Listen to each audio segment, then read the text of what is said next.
В днешното видео ще ви покажа кои са най-ефективните упражнения за дупет вкъщи и как да ги изпълняваме и съчетаем в програма.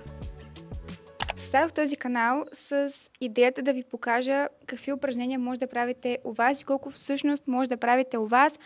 За тези от вас, които нямате време да ходите на фитнес, не ви се ходи на фитнес или пък искате да започнете да ходите на фитнес, но се притеснявате, силно ви препоръчвам да започнете с тренировки в къщи. По този начин ще придобиете сила и увереност, с която после може да отидете на фитнес. Но има супер много начини, по които може да прогресирате и да се развиете дори без нуждата за фитнес, защото колкото и да вярвам в фитнеса и в прогресивното претоварване, използването на повече тежести с времето, може да се прогресира много лесно с тренировките в къщи и ако знаеш как да движиш тялото си осъзнато, да контролираш темпото си, то може с много леки килограми, които буквално можеш да намериш у вас, да направиш страхотен прогрес. И дори със собствената го има толкова упражнения, които са страшно трудни, дори за хора, които от доста време ходят на фитнес. Даже смятам, че упражненията със собствено тегло за дупе са много неглижирани от фитнес средите, а всъщност са страхотни за добавяне на обем и не са таксуващи за тялото и по този начин може да тренирате дупето много често, с много обем, без да си пречите на възстановяването, така че доста тези упражнения може да правите доста често. И даже препоръчвам и хора, които ходят на фитнес също да правят. Ще започнем с клека и всички негови вариации. Знам, преди сте напуснали това видео, клека не е единственото упражнение, което може да правите у вас, но е важен старт и важно начало и все пак е важно упражнение, с което трябва да се запознаете, тъй като е основата на много други упражнения. Има страшно много видове вариации, по които може да правите клека, може да го правите с повече фокус дупе, с повече фокус предни бедра. Генерално нещата, които трябва да имате на предвид, правейки която и да е вариация на клек, е това гърбът ви да е изправен, да стягате много добре коремните мускули, корем ви да е прибран през цялото време и колената ви да сочат навън, никога да не влизат навътре. Много често грешка, която начинаещите правят, поради липса на мускули и сила, е, че когато клякат нагоре, колената им се свиват навътре, което е нещо, което трябва да избягвате при всякакви обстоятелства. Първо е добре да си извиете краката леко навън. По този начин ангажирате по-добре дупето и е по-лесно колената ви също да сочат навън и да не влизат навътре. Всъщност ви съветвам, ако имате възможност да инвестирате в такива еластици, струват буквално 10 лева, пакетче от няколко с различни видове съпротивление, някои по-тежки, някои по-леки и ще са ви супер от полза, ако сте решили да тренирате от вкъщи и са супер ефтини, така че не виждам защо да не си вземете. Еластиците могат да ви помогнат умствено да държите колената си да сочат навън. Еластика прави разтварянето на краката ви по-трудно, което ангажира дупето ви повече, така че ако не си усещате дупето при клекове и хип тръст, използвайте еластик. Когато искаме да клякаме с акцент върху дупето, е добре първо да даваме тази си назад, защото повечето хора, когато тръгнат да клякат, директно почват да клякат с колената, което е окей, когато искаш да ангажираш предното си бедро, но значи повечето момент ще искат да ангажират доста повече дупето си. Даваме тази си назад, колкото е възможно и клякаме докъдето можем. Ако не може да клякате съвсем долу, не дейте да клякате. По принцип не е задължително. Генерално, за да се фокусирате главно върху дупето, е добре да клякате ето до тук, като отново движението идва от таза и имаме съвсем малко флексия в коленете, което позволява на дупето да работи максимално. Вдишваме спусък надолу и издишваме. Отново преди всеки клек много добре стягаме коремните мускули. Като се стараете да клякате максимално бавно надолу. Може да задържите за секунда-две в долна позиция и след това бързо издърпате нагоре да стегнете дупето. И всъщност, правейки това упражнение с толкова контролирано темпо, пускайки толкова бавно надолу, може с много лека тежест, с туба вода, например, да страхотно да си напомпате дупето. Стига отново да правите движението контролирано. Ако ви е трудно да се научите да клякате правилно и да давате дупето си назад, то силно ви насърчавам да започнете използвайки стол, като се опитайте просто леко да го докоснете с дупето си. По този начин се учите да започвате движението с таза, а не с колената. Това е да започнем с колената, това е да започнем с таза. Съвсем леко го докосваме, не сядаме напълно, това губи целият смисъл и напрежението в дупето, не сядаме напълно, А само леко докосваме и използваме стола да ни насочи на къде да движим дупето си. Малко по-трудна вариация на клека, която може би доста от вас мразят или ще намразят като пробват, е българския клек. Всъщност има един много лесен метод, по който може да откриете позицията си на български клек. Сядате на столчето или дивана, каквото там използвате, изправяте си краката, свивате единия крак и се изправяте, като клякаме надолу и ако искате да ангажирате дупето си максимално, то се старайте колената ви да не падат под 90 градуса ъгъл. Това е 90 градуса ъгъл, когато коляното ви мине пред пръстите, така ангажирате повече предното ви бедро, което не е лошо, зависи какво искате да работите. Отново това е ужасно упражнение, на което ви трябва доста малко килограми, за да го мразите още повече. И избутваме, използвайки дупето, като отново се стараем коляното ни да не влиза навътре.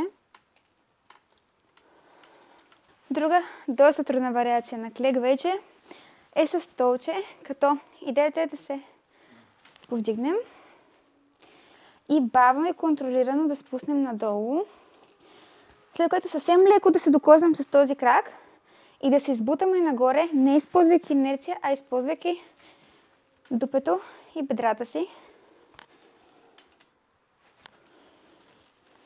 Ако има за какво да се захванете, то силно ви насърчавам да се захванете за нещо. И отново, ако има за какво да се захванете, може да давате тялото си максимално назад, така че коляното ви да не минава над 90 градуса и да ангажирате дупето повече. Но все пак е добре до някаква степен тренираме цялото тяло. Така че и стандартният метод е доста добро упражнение. Отново, просто се старайте да не използвате неработещия крак, който в случая при мен в момента е десния крак, за да се избутвате, да избутвате изцяло от свичия крак.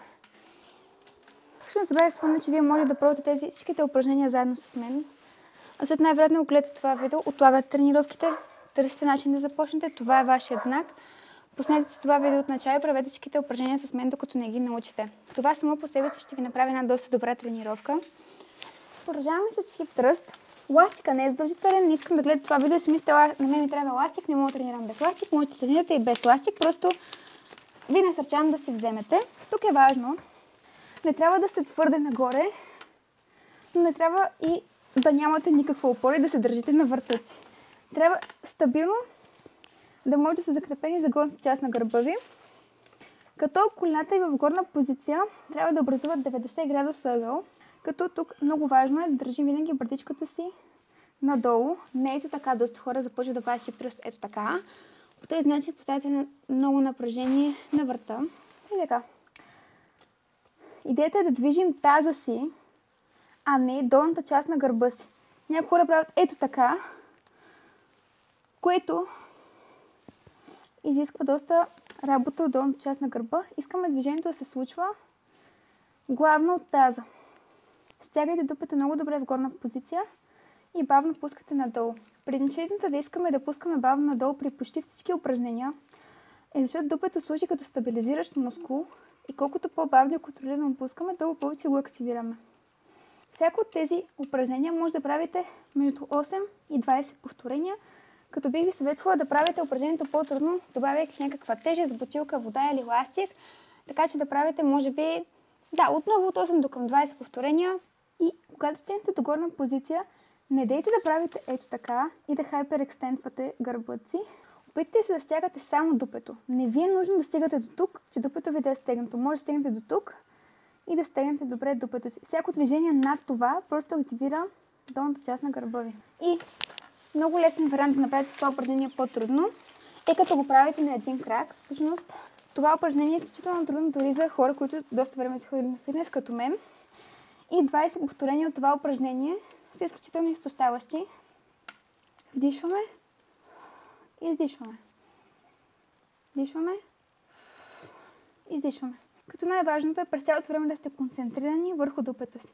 В началото може да ви е трудно да го усещате, това е нормално, но с времето връзката между мозъка и мускула ще стане по-добра. Още един вариант, по който може да направите това упражнение по-трудно, и като сложите още един стол от другата страна. Естествено, това може да бъде диван, стол от кухнята ви. Трябва да бъдете креативни с това, което разполагате у вас. И може да сложите стол там, където са краката ми в момента. И по този начин ще зададете много повече обхват на движение. В момента не искам да взема джинсто, това няма да ви го демонстрирам. Друг вариант е да сложите краката си на стола. Сега той е доста нестабилен и ще видим дали това ще ми се получи всъщност. Както виждате, обхват на движение става много по-голям.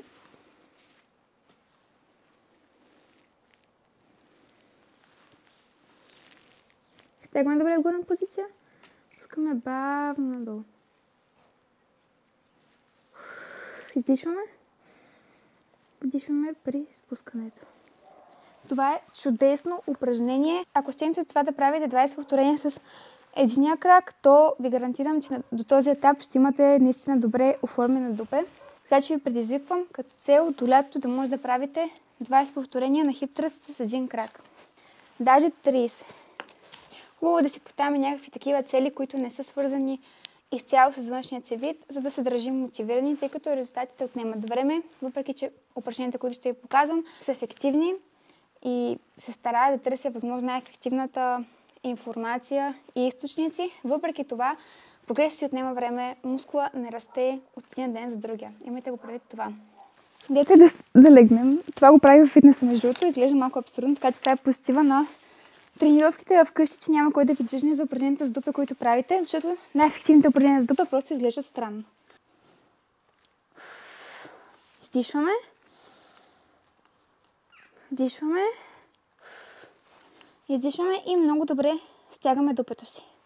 Това упражнение е уникално. Аз го правя, въпреки че ходя на фитнес, защото няма машина, която да имитира точно това упражнение. И е страхотно за напомпване. Много добре изолира дупето. Може да го правите и с луп, ще падна си малко, и с прави крака, и с един крак. Може да го правите директно от постелка. Отново, колкото по-бавно и контролирано го правите, толкова по-ангажиращо ще е. Може да редувате двата крака. В последната тренировка за дупе, която всъщност е първото видео на канала ми, го показах това упражнение, го правихме заедно. Друго упражнение тип клек са нападите. И всъщност, те също могат да бъдат много трудни, ако ги изпълнявате бавничко. Всъщност, упражнение, което по принцип харесвам да правя с кърпа у нас, е ако имате под, който се хлъзга, може да сложите кърпа на задният си крак и да се приплъзвате назад, докато свивате този крак и кърпата е на дясния ми крак в случая и се приплъзвам, използвайки този крак. Това е уникално упражнение, напомнящо на упражнения, които по принцип се правят с реформа от пилатес. Може да го питате, просто тук не се хлъзга земята, цимента и няма как да ви го демонстрирам. При тези упражнения тип клек най-доброто, което може да направите за прогрес, е да вземете една раница и да напълните вътре с книги или други камъни, ако искате, други тежки обекти и да сложите на гърба си като тежест, тъй като искаме да правим тези упражнения по-трудни с времето. Това е супер сладко екипче, което между другото е супер лекичко и супер удобно. Може да намерите в сайта на Above the Rest и да се възползвате от моят код Chrissy5 за отстъпка. По този начин подкрепяте канала и помагате аз да продължавам да снимам повече такива информативни видеа. Супер лекичка материя, не знам дали може да видите. Това е определено нещо, което ще нося не само на фитнес, не само по време тренировка, но и навън, защото е уникално комфортно. Не трябва да се притеснявате дали клинчето ви пада, дали бюстчето ви е на място. Всичко е под контрол, изключително вталяващо. Преминаваме към Gluteus Mod, друго доста познато упражнение, което обаче отново доста често се прави грешно. Искаме движението ни да идва отново както при хип тръста изцяло от таза, а не от долната част на гърба ви. Тоест, ето това доста хора правят и просто движат долната част на гърба си, вместо да ангажират дупето си. Всъщност, просто ако мислите за това да съкращавате дупето си, то да се стяга, то натурално ще изпълнявате това упражнение правилно. Пускаме бавно надолу. Стягаме много добре в горна позиция. Отново, това също може да го правите с един крак, за да го направите по-трудно. Искам, докато се спускате надолу при това упражнение, да мислено си представяте как всеки от вашите прешени един по един се спуска надолу.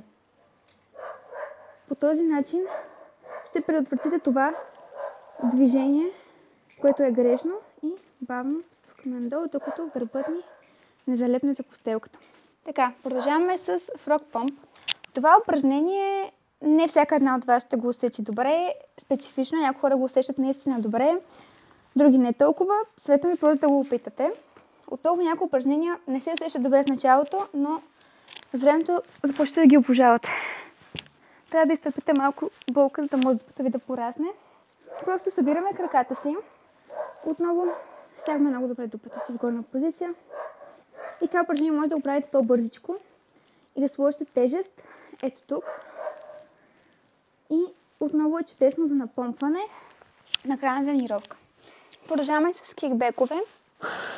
Искаме да седнем в това положение, където ръцете ни са точно под рамената и колената са точно под таза. Не са тук, ръцете не са тук, а сме ето така в една добра неутрална позиция. Като за да откриете неутралната си позиция, може да опитате няколко пъти да вдишате, издишвайки, изсивайки си гърба, издишваме. Това е всъщност много добро упражнение за загрявка. Но в крайна сметка трябва да открием тази неутрална позиция на гърба, където нито сме така, нито сме така. И свиваме единият си крак и го избутваме нагоре, като отново не правим това по този начин. Тренирате всичко, но не и дупето си. Искаме да стягаме максимално дупето си в горна позиция. Отново това упражнение е страхотно да се прави с ластик. Може да го правите и с изправен крак, ето по този начин. Сега ще ви покажа няколко упражнения, които са за абдукция. Абдукцията е разтварянето, най-просто обяснено е разтварянето на краката, което главно се извършва от средния седалищен мускул, който седи над големия седалищен мускул и дава този изпъкнал вид на дупето. Съответно е добре винаги да добавим упражнения за абдукция към рутината си. Тук отново не ви е нужен ластик да започнем. За това упражнение искаме ходилата ни да са в една линия с дупето ни, да не са твърде напред, не твърде назад. Държим гърба изправен, не се отпускаме ето така. Държим коремните мускули стегнати и разтваряме. Както виждате, хилсовете ми, как се наричаше ето тази част на крака, задната част на моето ходило, стои залепена за другото.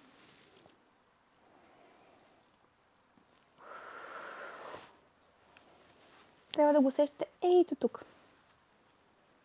Няма абсолютно нищо лошо да си пипате дупата по време на тренировка, за да го усещате по-добре.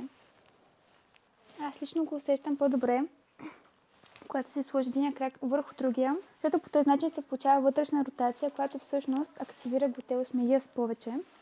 Това ме навежда на следващото упражнение, при което оставяме единия крак в същата позиция, в която беше и може би с ластик, който не се мърда толкова. Отново можем да посочим крака си навътре, за да усетим глутеус медиас повече. Даваме нагоре. Този крак е пред тялото ни, този крак е в една линия с тялото ни. Опитваме се да не се отпускаме, стоим изправени, стегнат корем. Вдишваме. Издишваме. Вдишваме. Издишваме. Друго хубаво упражнение за абдукция просто е така заставате и разправяте краката си. Препоръчваме да вземете между другото ластици, които са направени от плат. Ето така изглеждат. Има ги в Тему, в Алиекспрес, откъдето се сетите, може да ги вземете и в Декатлон. Ето това упражнение за абдукция също е супер. То е доста по-лесно. Него може да го правите с доста повторения.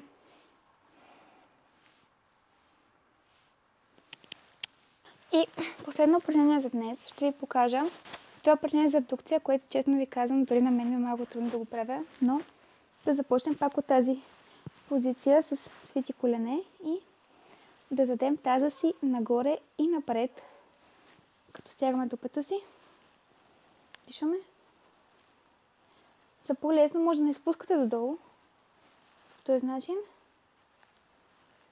Това упражнение е доста добре имитира машините за абдукция в фитнес. Даже бих казала, че е доста ефективно. Абонирайте се за моят канал, Тоест, това е новият ми канал, ако не сте забелязали. Тук ще качвам тренировки, които правим заедно, които просто си пускате и следвате каквото аз правя. Ще качвам и такива информативни видеа. Целта е да се научите сами да си структурирате тренировки вкъщи, но все пак и да има тренировки, които просто да може да си пуснете и да правите навсякъде, където и да сте. Напишете ми дали искате да направя и тренировка с дъмбел, например. Може, разбира се, да замените дъмбела с някакъв друг тежък обект, като бутилка, например, тъй като един дъмбел не е много скъп. Може да вземете такъв, който си променя тежестта, т.е. може да става много малък и доста голям. С един такъв дъмбел наистина може да направите скандална тренировка. И честно ви казвам, ако изпълнявате упражненията отново бавно и контролирано, може да постигнете същите резултати, както в фитнес. Един много прост метод, по който може да се направите тренировка, използвайки тези упражнения, е да изберете едно упражнение тип клек или напади или степ-ъпс.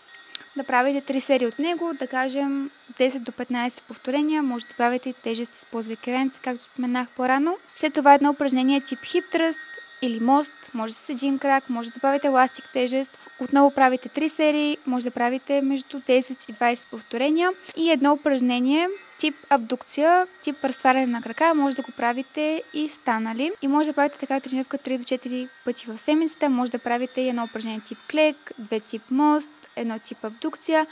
И това е генерално една много добра структура за тренировка за дупе. С времето може да добавяте повече упражнения, повече повторения, повече съпротивление, но като за начало смятам, че дори тези 3 упражнения, ако ги изпълнявате 3 пъти седмично, ще получите доста резултати. Тъй като работим с собствено тегло и по-малко тежест, може да правите почивките между 30 секунди и 1 минута до 2 минути, бих казала, но особено за тези по-изпомпващи упражнения, като глутеосмоз, може да почивате и само 30 секунди, но идете да тренираме, имитирайки начина, по който се тренира в фитнес, с 3 серии по определени повторения и с времето да правим упражненията по-трудни, добавяйки ласти, съпротивление, правейки упражнението с по-добра техника и така нататък.